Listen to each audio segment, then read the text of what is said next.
عليكم. دايرين؟ نتمنى تكونوا بخير وعلى خير ان شاء الله. اليوم غادي نديروا واحد الكيك انا عجبني، كانت واحد السيده صاحبتي دايراه، هو اللي عجبني يعني درتو وعجبني عندها بزاف وقلت غادي نجربو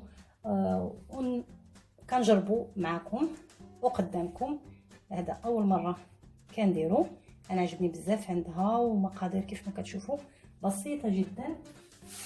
الكيك ديال هنريس او البسكوي ديال الشاي، انا درت جوج من هادو تقريبا فيهم 85 غرام، يعني تقريبا 85 غرام. المهم انا درت جوج باكيات، طحنتهم قبل باش يعني اختصار الوقت. هو ممكن الوصفه ممكن تديري كلشي مره واحده يعني، ولكن باش تختصر الوقت طحني عليك تحيديه عليك وصافي. المهم نبداو. المقادير اللي فيها كيف ما قلت لكم جوج ديال الباكيت ديال البسكوي، بسكوي الشاي او هينريس او معروف يعني. كاس ديال الحليب،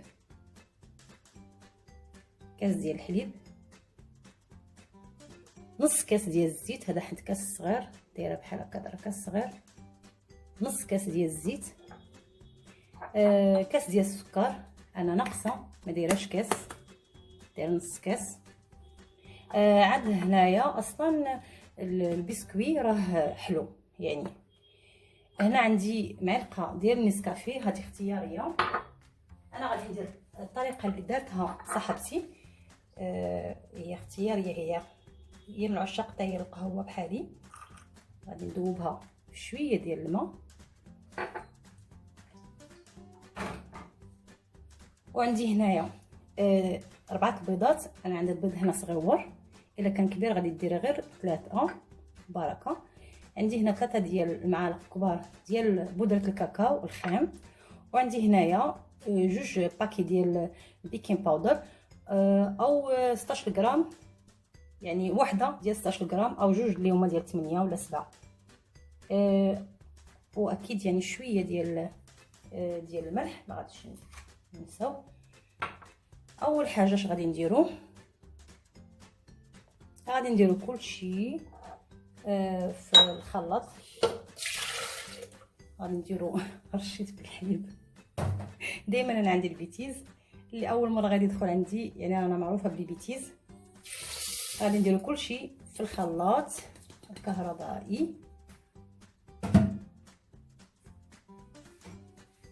نديرو الزيت،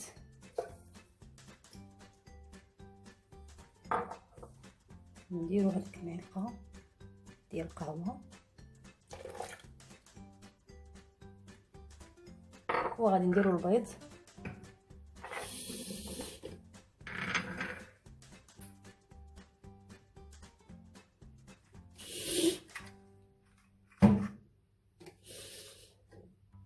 انا الكاكاو هنايا مغربل، حاولوا تغربلوه من الاحسن، مش تحاولوا، من الاحسن، لان كون ما غربلتي الحاجه كتكون مزيانه.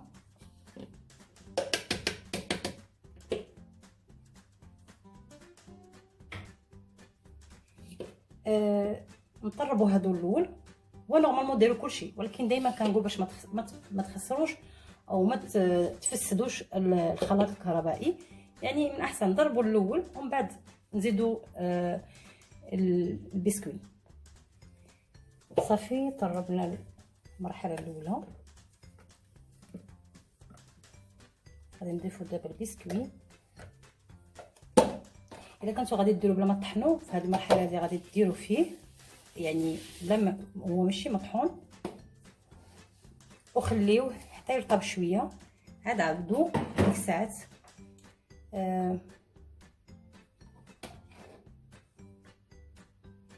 عاود ديك الساعات يعني طربوه.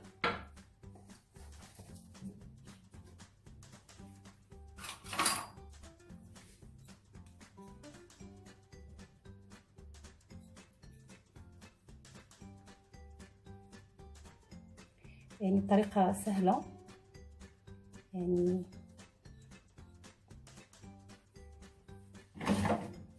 غادي نطربوا هاد الباقيه ونرجع. صافي هاد الاثناء انا خدمت شغلت الفرن يسخن.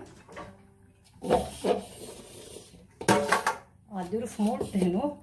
المهم انا ما كنبغيش الكيك يكون طالع بزاف، دايره في هاد المول 26، ممكن ديروا في 24 الا بغيتوا الكيك يكون طالع بزاف.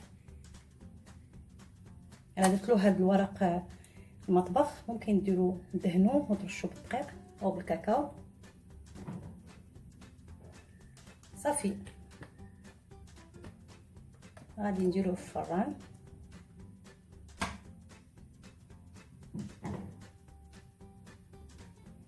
صافي البنات انا هكا ساليتو، غادي ندخلوا الفران وغادي نتلاقاو ان شاء الله باش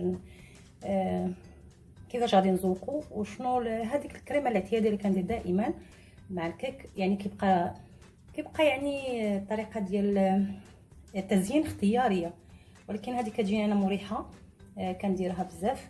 لهذا نتلاقاو من بعد ما نخرجوا من الفرن. هانتوما البنات باش نفكركم ولا نذكركم، انا هنا دايره دانون ياغورت يعني طبيعي كيس، ودايره هنايا معاه الشوكولات. انا كنستخدم هنايا هذا عندهم هنايا هاد ديال الشوكولاته خام، كنحطهم في البا ماغي حتى تيذوب الشكلاط، ونخلطو مع هاد الزبادي. عاد كنضيف له يا اما شويه من الكريمه السائله، يا اما كنخلي بعض النوبات بحال هكايا. يعني كل مره اشنو كنضيف له هاد النوبه غادي نضيف له عندي دانيت او كريم كراميل، هذا غادي نضيفو ليه من بعد ملي كيذوب ويتجانس هادو. البنات خرجتها من الفرن، دابا غادي كيف ما كتشوفوا دايره هنايا معلقه ديال نسكافيه، دايره فيها يعني هذه اختياريه، ممكن ديروا غير حليب، ممكن ديروا كاكاو.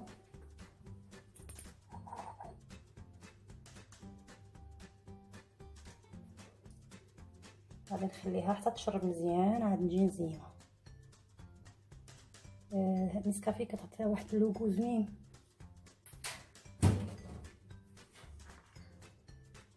صافي بحال هكايا نخليوها حتى تشرب مزيان ونعاودو نرجعو. البنات هنايا خليتها حتى بردات شويه، قلبتها في طبق.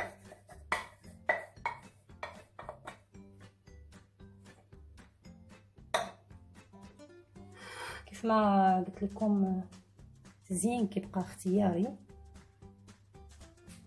ممكن ندير غير المربى اللي موجود ديروه.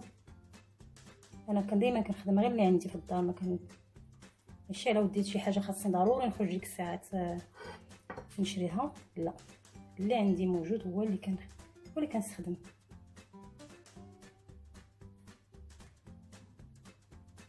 نتوما كيما شفتوا يعني اول مره كنجربها الصراحه وصدقات زوينه.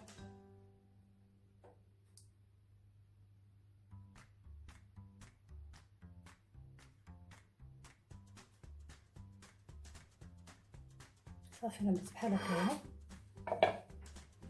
انا هنايا خلطت الشوكولاته البيضاء، درت معها الطحينه، درت معها الطحينه هنايا ديال السمسم،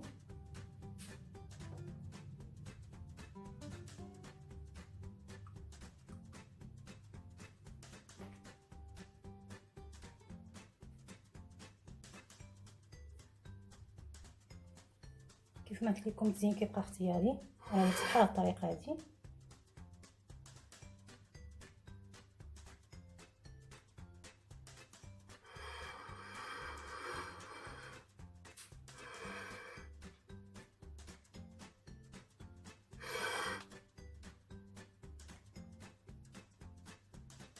كنديرها بشويه باش تشوفوا.